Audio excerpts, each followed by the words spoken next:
Jadi kalau bahasa tekniknya sebenarnya itu bukan las kalau minyak di lembaga. Karena apa? Kalau bracing itu 20 gram setelah disambung, apabila dipanaskan lagi itu lepas. Tapi kalau namanya las itu tidak bisa, harus dipotong. Misal melas itu apa teralis itu nggak bisa, walaupun dipanasin lagi nggak bisa lepas dia. Ada juga kalau dilas lagi putus. Kalau dilihat bedanya di situ. Kayak tadi saya tanya, materi yang sudah didapat di kelas itu apa aja? Ini kan saya dikasih tugas instalasi. Berarti kan instalasi itu sekaligus praktek, kan gitu kan? Kalau lihat yang kemarin, sedangkan praktek belum pernah. Nah berarti kalau memang prakteknya belum pernah, sekarang gini aja. Kalau apa itu planning sudah, berarti nanti mering, nanti masalah masang saya pandu, benar-benar saya pandu ya, benar-benar saya pandu caranya, karena belum pernah praktek. Kalau yang kemarin saya kasih penjelasan sudah bisa gitu. Walaupun karena terbiasa pakai AC yang bukan inverter, kemarin pakai AC inverter, bedanya koneksinya saja. Kalau AC inverter itu dia kalau secara SOP kabelnya harus 4 sebenarnya, cuma karena di sini ada 3 nggak ada masalah. Karena apa? Line, netral, sama komunikasi itu kalau inverter. Nah kalau AC yang konvensional harusnya SOP-nya kabelnya 3, cuma kebanyakan kita pakai kabel 2. Karena apa? Yang satu itu fungsinya untuk ground. Apa fungsi ground sebenarnya?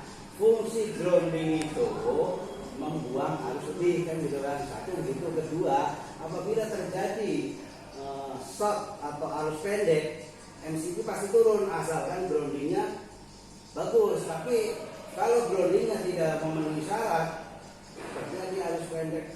Biasanya di situ umpamanya ini kabel positif dan negatif udah lupa, kotak gitu gak ketahuan. Nah ini yang terjadi kebakaran seperti itu. Itulah sebenarnya pentingnya grounding. Cuman di Indonesia kadang-kadang ya seperti itu, kemarin lagi. Jadi yang penting artinya itu nanti kalau sudah bekerja atau profesional seperti apa itu, intinya harus tahu fungsinya apa sih grounding sebenarnya. Kenapa sih orang kita mengadakan grounding? Itu nomor 1 penting gitu. Karena kembali lagi baru diajarkan apa tadi? Instalasi baru teori ya. Tapi belum pernah menginstal sama sekali. Tapi kalau planning udah praktek, bracing sudah. Ini kan nggak ada materi bracing lah, gitu. Berarti memang benar-benar kita harus dari nol. Nanti prakteknya jangan sampai ada barang rusak. Setiap langkah jangan dilakukan kalau belum bisa saya instruksikan ya. Oke. Jadi begini, yang namanya refrigerasi atau pendingin, apapun itu jenisnya, baik itu AC, chiller, cold storage dan segala macam, 3 kunci pokok utama yang harus dijalankan adalah 1, harus bersih instalasinya, artinya jadi pipa itu tidak boleh kotor, harus kering. Pipa itu kan kondisi terbuka nih. Pada mau kita install dari unit indoor dan outdoor, otomatis itu yang di indoor dan di pipa itu ada apa tuh? Ada udara mengambil uap air. Bagaimana bisa kering? Uap air harus dikeluarkan dengan cara divakum. Jadi fungsinya vakum itu untuk mengeringkan instalasi. Karena syarat instalasi itu nomor 1 tadi apa? Bersih. Kedua kering. Ketiga kencang. Harus kencang. Artinya harus kencang apa? Itu ada nepel dan nut dan flaringan. Flaringannya bagus. Nepelnya tidak kencang pada waktu nunjukin jangan bocor. Alias tidak kencang. Jadi kencang 1 di instalasinya, kedua di kelistrikannya. Listrik AC itu cukup lumayan tinggi wattnya. Serendah-rendahnya sekarang kalau yang low watt itu 315 sampai 320. Bayangkan kalau menginstal itu di electric boardnya itu electric board tuh yang biasanya warna hitam atau putih yang bersambungan kabel itu kalau ngencangnya tidak kencang akan terjadi percikan api. Nah itu yang jadi pong, jadi rusak. Makanya wajib itu tadi, satu bersih, kedua apa? Kering, ketiga kencang. Kencang itu baik instalasi pipanya ataupun apa tadi? Instalasi listriknya. Nah, karena selama ini yang diperkenalkan menurut informasi itu AC konvensional, AC yang bukan inverter, sedangkan ada request untuk memberi materi inverter. Tadi sudah saya gambarkan di depan bahwa semua jenis refrigerasi itu sama, artinya sama, sirkulasinya sama, bisa dingin, bisa minus dan segala macam itu tergantung sama ekspansinya. Jadi yang bisa mengatur itu sampai minus sampai itu hanya ekspansi. Lain-lainnya itu hanya perkembangan teknologi. Artinya apa? Kayak dulu HP zaman dari bisa SMS, suaranya biasa polifonik langsung kemana itu. Ini bawa barang seperti ini, begitu kaget, kira-kira bagaimana? Kalau seperti ini bagaimana? Ini cara megang aja kalau salah bahaya. Ini kan kita kerja yang mengandung resiko tinggi. Satu, di ketinggian. Kedua, beban. Kelihatannya seperti itu enteng, tapi kalau kita sudah di ketinggian, posisi kita tidak pas, itu bisa jatuh. Dan itu kan, makanya harus tangan pun harus siap. Ibarat itu kalau kita mau latihan karakter sudah kuat, karena kalau seperti ini di sini kunci kita. Tapi kalau begini, saya tadi jatuh kakinya ke sana. Masang AC bukan dibayar, suruh ganti AC baru. Gitu kan?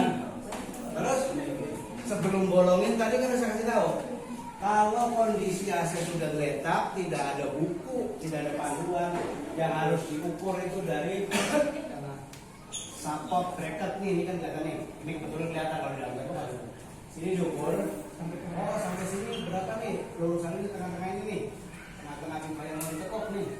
Anggap aja ini 20, yang sini 15. Nah di ujung 15-nya itu ada titik tengah yang mau dibolongin. Titik tengah ya, kita bolongin. Nah buat cara bolonginnya, nanti kalau sudah sebenarnya harus miring ke bawah sedikit, tujuannya biar pipa dan drainase itu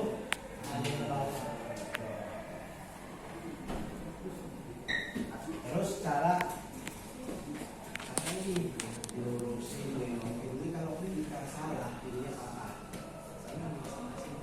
Tadi udah suruh praktek tuh, coba. Jempolnya di mana kalau begini? Ini anggap aja pipa segini. Posisi jempolnya di mana supaya lurus? Coba. Tadi udah praktek kan? Jadi dilihat posisinya karena ini kebetulan pakai jempol kuat. Kalau yang dapat umumnya nggak kuat pakai jempol, pakai ini atau pakai ini. Fungsinya apa? Jadi kalau ini masih mending, masih lentur. Coba bisa ambil lama, keras dari segini juga. Jadi stopper kita nahan bagaimana itu lurus. Kita harus tahu. Ini karena lentur aja kita pakai jempol dan luruskan gitu. Tapi coba praktekin dulu. Ini pipa lentur kok.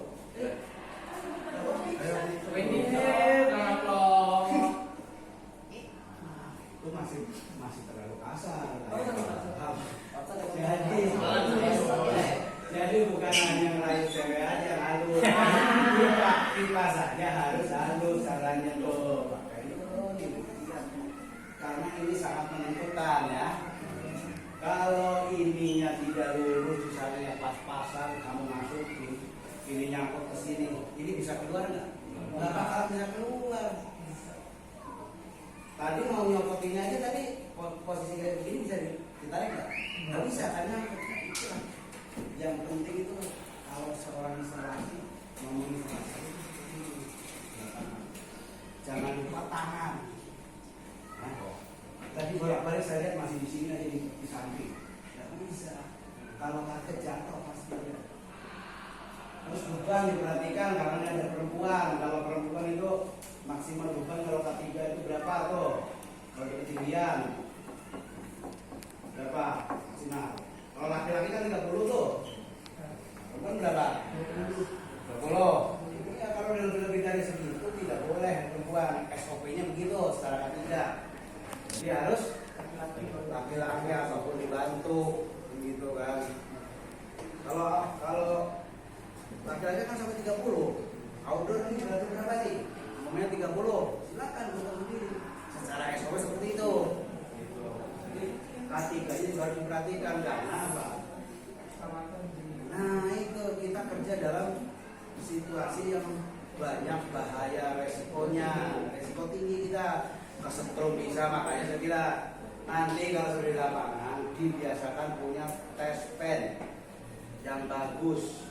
Siapa tahu ada kabel tikus terkelupas nih berword di situ mau cuci AC megang ini bawa kesetrum gitu. Itu dibiasakan. Itu K3 itu. Tangga, kalau tangganya sebenarnya kalau mengikuti tangga dari rumahnya itu kalau udah bilang 1,8 sudah tidak boleh naik tangga sendiri dan berbeda kecuali scaffolding. Kenapa? Itu tangga kadang-kadang bisa geser, kaget kita jalan. Terus anak tangga yang paling terakhir boleh dinaikin itu ada tandanya kalau tangga baru. Tangga beberapa tuh yang terakhir betul boleh dinaikin. Itu setiap anak tangga itu kalau baru kembali